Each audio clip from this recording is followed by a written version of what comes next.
안녕하세요, 여러분. 다음 이야기의 김성은입니다. 지금 이렇게 조그맣게 나오고 있는 영상의 정체는요, 저번 영상의 하이라이트 아닌 하이라이트고요. 본 영상을 보시는 걸 추천드립니다.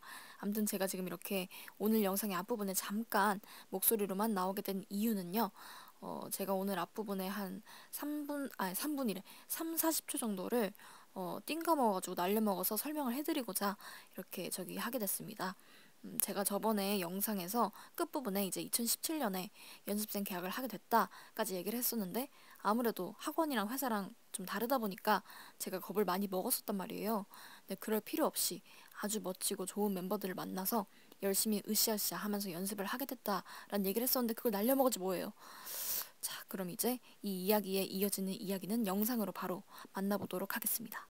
근데 그러다가 8월 중순쯤이었나? 약간 프로듀스 101 같은 그런 프로그램이 이제 시작을 한다. 그게 믹스나인이었죠. 근데 거기를 이제 너희도 나가야 된다. 준비를 해야 된다. 라고 하셔서 준비를 하게 됐는데, 그때가 진짜 멘탈적으로나 체력적으로나 엄청 공격이 많던 때였어요. 그래서 다 같이 울고 웃고 준비를 해가지고 합격이 된 사람들은 이제 출연을 하게 됐죠. 촬영이 아무래도 하루 종일 춤추고 노래하고 뭐 인터뷰하고, 그리고 카메라는 진짜 몇백 대가 이제 돌아가고, 체력이 원래 약하신 분들도 있겠지만 강제로 다이어트를 강행하시는 분들도 계셨어가지고 진짜 남녀 상관없이 하루에도 몇 명씩 응급실 가시고 막 쓰러지시고, 그런 분들 볼 때마다 괜찮으시냐고 아까 들었다고 막 되게 걱정을 했는데, 진짜 신기하게 저는 제가 원래 그렇게 체력이 좋은 사람은 아니었었거든요. 근데 저는 학교 출석 일수를 채워야 되기 때문에 이제 하루 종일 몸 다써가면서 춤추고 노래하고 막 뭐 하면서 새벽 3시쯤에 촬영이 끝나고 이제 거리 때문에 일찍 출발해야 돼가지고 2시간 뒤에 깨서 새벽 5시에 출발해서 집에 와서 옷 갈아입고 학교 갔다가 아침 조회 끝나고 바로 다시 출발해가지고 촬영장 다시 와가지고 또 하루 종일 촬영하고 새벽 3시에 자가지고 2시간 뒤에 일어나고, 이게 진짜 반복이었었거든요. 근데 저는 신기하게 한 번도 쓰러진 적이 없어요. 아무튼 그랬었는데, 경연을 하게 되면은 팀을 만나게 되잖아요.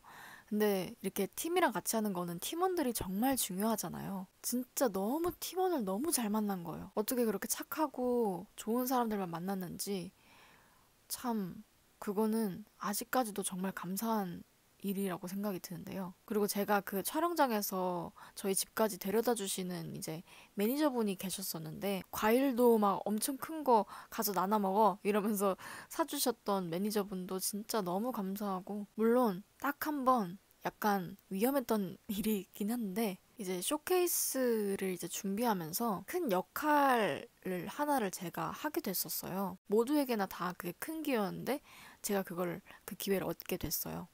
근데 거기서 나도 그거 잘할 수 있는데 혹시 내가 하면 안 될까? 이렇게 되게 정말 거부할 수 없는 그런 표정으로 저한테 이제 얘기를 하던 분이 딱 한 분 계셨는데, 저보다 언니셨어가지고 제가 또 막 약간 머뭇머뭇하고 있었어요. 근데 그게 안 되는 일인 거잖아요. 그래서 그때 거의 모든 사람들이 다 제 편을 들어주셔가지고 그분한테 이제 그렇게 하면 안 된다 이렇게 정리해서 말해주신 언니들도 계셨고, 옆에서 성은이 잘할 수 있지, 성은이 잘할 수 있어 이러면서 되게 막 기운도 북돋아 주시는 분들도 계셨고, 너무 감사했던 분들이 많이 계신 것 같아요. 그리고 그 욕심 내셨던 분도 이해할 수 있어요. 그럴 수 있었다고 생각합니다. 얼마나 이게 욕심이 났으면 그렇겠어요. 이제 다시 회사로 돌아와서 다시 또 똑같이 평가 준비하고, 또 새롭게 유튜브 채널을 개설을 해가지고 이제 영상 콘텐츠를 준비하고, 그 밖에도 정말 일이 많았는데 다 말할 수는 없지만 진짜 정말 정신없는 일들이 많았고, 어떻게든 해야 되는 일들이 정말 많았어서 멘탈이 깨지면서 단단해진다라는 거를 제일 많이 깨닫게 됐었던 그런 시기였었는데요. 그때 이제 유튜브에 컨텐츠를 올리면서 있었던 일 중에 하나를 이야기를 해보려고 합니다. 약간 작은 프로젝트라고 해야 되나? 아무튼 그런 콘텐츠 하나를 이제 계획을 하고 영상을 이제 올리게 됐었는데, 처음에 이제 계획했을 때는 그 영상에 오해가 될 만한 게 없었어요.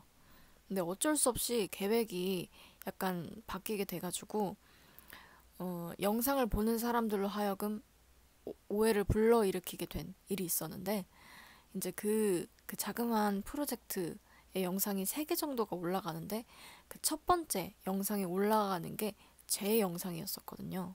그렇게 되면은 오해할 사람들이 많은데, 이렇게 되면 당연히 보는 사람들이 기분 나쁠 수밖에 없는데 라는 생각을 하지만, 제가 이렇게 하고 싶습니다라고 한다고 해서 다 수용이 되는 게 절대 아니거든요. 그냥 네, 알겠습니다, 고개를 끄덕여야 되는 상황들이 정말 많아요. 이제 영상이 올라왔어요. 비판하는 댓글들이 이제 많이 올라오더라고요.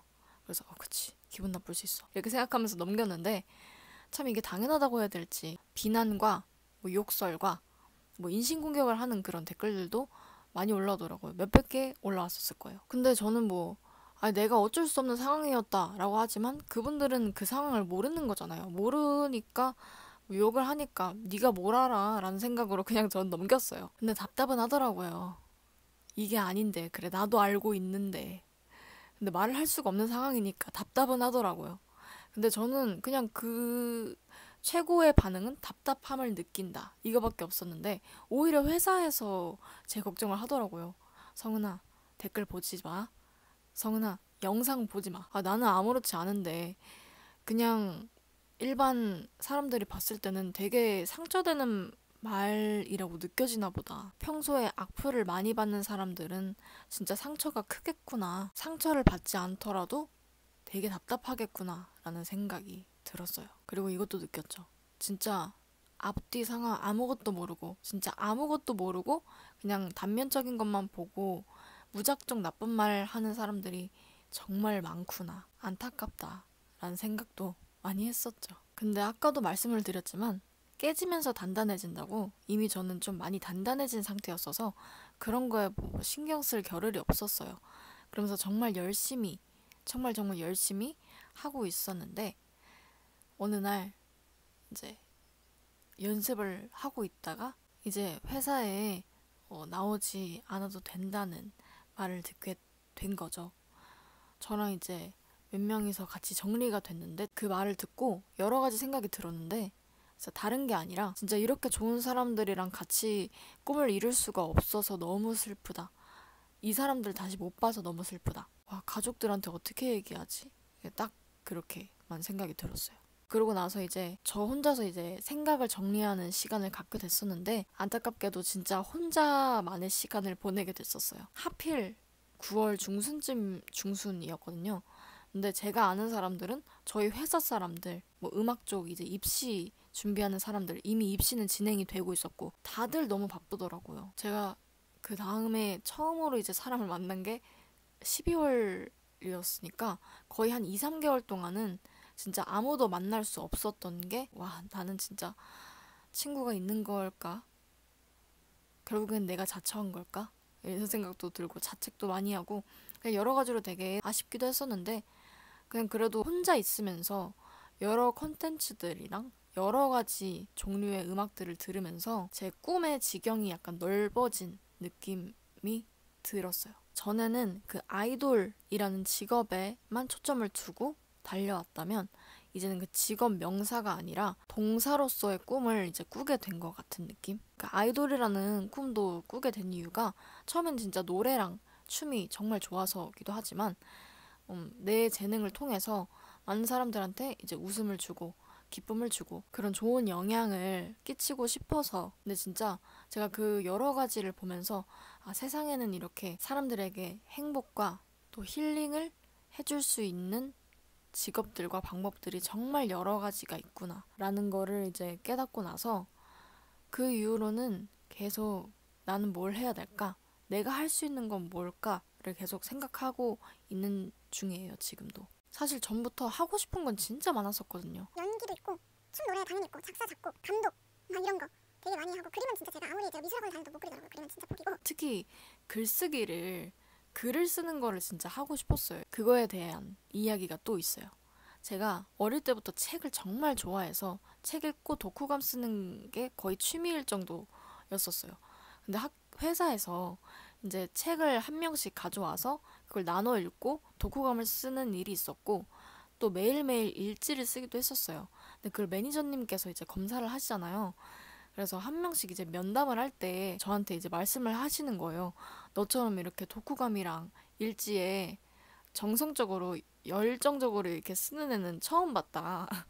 너는 근데 글을 정말 잘 쓰는 것 같으니까 글을 배워보지 않을래? 그래서 제가 근데 또 가수가 되면 싱어송라이터로서 작사를 하고 작곡을 해서 많은 사람들한테 이제 음, 들려줄 수 있으니까 그래서 아이돌이란 직업은 최고다라고 생각을 해서 꿨던 것도 있고 제가 제 버킷리스트 중에 하나가 딱 한 번이라도 작가로서 책을 이 세상에 내놓고 싶다라는 것도 제 버킷리스트 중에 하나고 아무튼 그렇게 저는 하고 싶은 일들이 정말 많아요. 근데 저는 제가 아무래도 뭘 하게 되든 뭔가를 표현하는 일? 그러니까 제가 느낀 거를 많은 사람들이 똑같이 느끼게끔 만드는 일을 할 것 같아요. 근데 그 중에서도 저는 진짜 가수라는 직업을 제일 관심 있어 하죠. 그리고 특히 하고 싶은 말은 제가 그 연예계에 종사하시는 분들을 통해서 느끼고 보고 했던 것들이 정말 많기 때문에 연예계에 종사하시는 분들은 정말 어떤 이유로든 어떤 의미로든 다 존경하고 또 응원을 합니다. 특히 저를 스쳤던 그 분들은 다 너무 좋은 사람들밖에 없었어서 진짜 그 사람들은 다 잘 됐으면 좋겠어요. 네. 아무튼 그래서 다시 제 이야기로 넘어오면 지금은 그냥 잠깐 꿈을 찾고 있는 중이에요. 그러니까 전에는 그 아이돌이라는 직업을 보면은 막 가슴이 뛰고 그랬었는데 지금은 가슴이 뛰지 않더라고요. 지금은 또 다른 분야에서 가슴 뛰는 일들이 정말 많더라고요.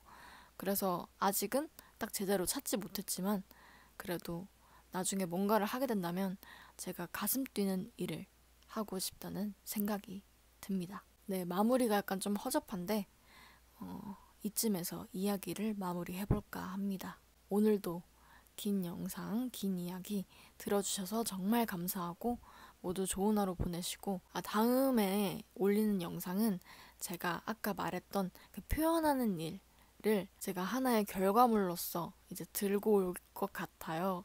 제가 1년 전에 썼던 노래라고 해야 될까? 뭐야, 방금 말투 되게 이상했어. 아무튼 네, 있는데 그거를 한번 보여드릴까 합니다.